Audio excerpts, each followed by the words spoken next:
investors, Muzzy here. Recently, my mom got sick and asked me to head to Walgreens and nab a thermometer for her. And I thought it would be a perfect time to do a stock review on one of my holdings. Believe it or not, I snapped my first picture before I even entered the store when I saw a Redbox kiosk outside. In 2019, Redbox kiosks earned $244 million, and you better believe that Walgreens gets a decent cut of that profit, considering the fact that they currently have kiosks at over 2,000 Walgreens locations. Let me start off this video by admitting that I'm fairly biased when it comes to Walgreens. They pay a 4.5% dividend and are currently on the Dividend Aristocrats list, having increased their dividend for the past 44 years. Also, don't count on any dividend cuts anytime soon, as they have an extremely safe payout ratio of under 35%. One big recent red flag is that Q2 of 2020 saw a substantial earnings decline, and Walgreens netted a $1.7 billion loss. This is a huge problem unless we see some extreme adaptability, and we have. After the negative earnings report, Walgreens laid off 4,000 non-essential employees to cut costs and implemented a new deal that I think will drive earnings up substantially. DoorDash and Walgreens signed a $1 billion contract where DoorDash will, right now, deliver thousands of items across dozens of major U.S. cities. And over the next 5 years, they plan to expand the delivery service to hundreds of major U.S. cities in all 50 states. This could be a complete game changer for the drugstore and pharmaceutical industry, and it seems like Walgreens is completely ahead of the game on this one. I mean, just imagine going to the doctor's office and the doctor asking if you'd like to have your meds dropped off in an hour.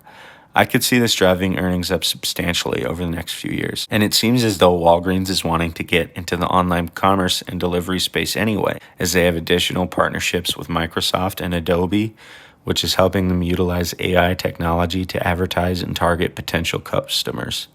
Their strategic partnerships are something that I can really see saving them. Over 8,000 Walgreens locations also offer FedEx shipping services, and also several Walgreens have actually put a doctor inside of the location to diagnose symptoms, almost like a miniature acute care.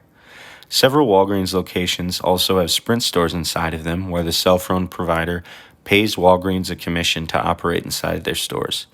These partnerships not only attract additional business to Walgreens, but it also shows me that they are dynamic and willing to try new things to evolve and stay relevant in such a competitive market.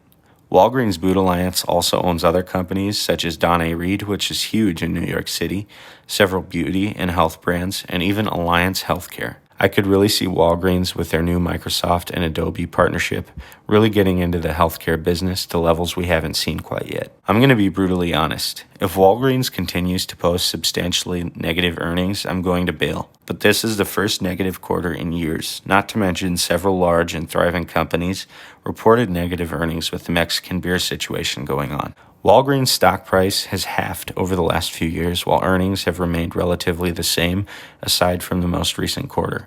However, the dividend has continued to increase during that time, and the payout ratio has remained relatively low.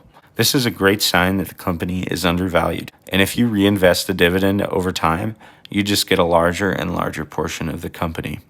One thing I really like about this stock at the moment is with this crazy stock market, it's nice to find good companies with a long track record that I feel are fairly undervalued and I can count on for a reliable dividend.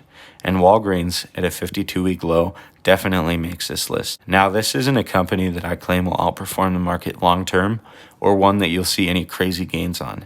It is one, however, that pays a continuous and ever-increasing dividend and one that I feel is undervalued at the moment.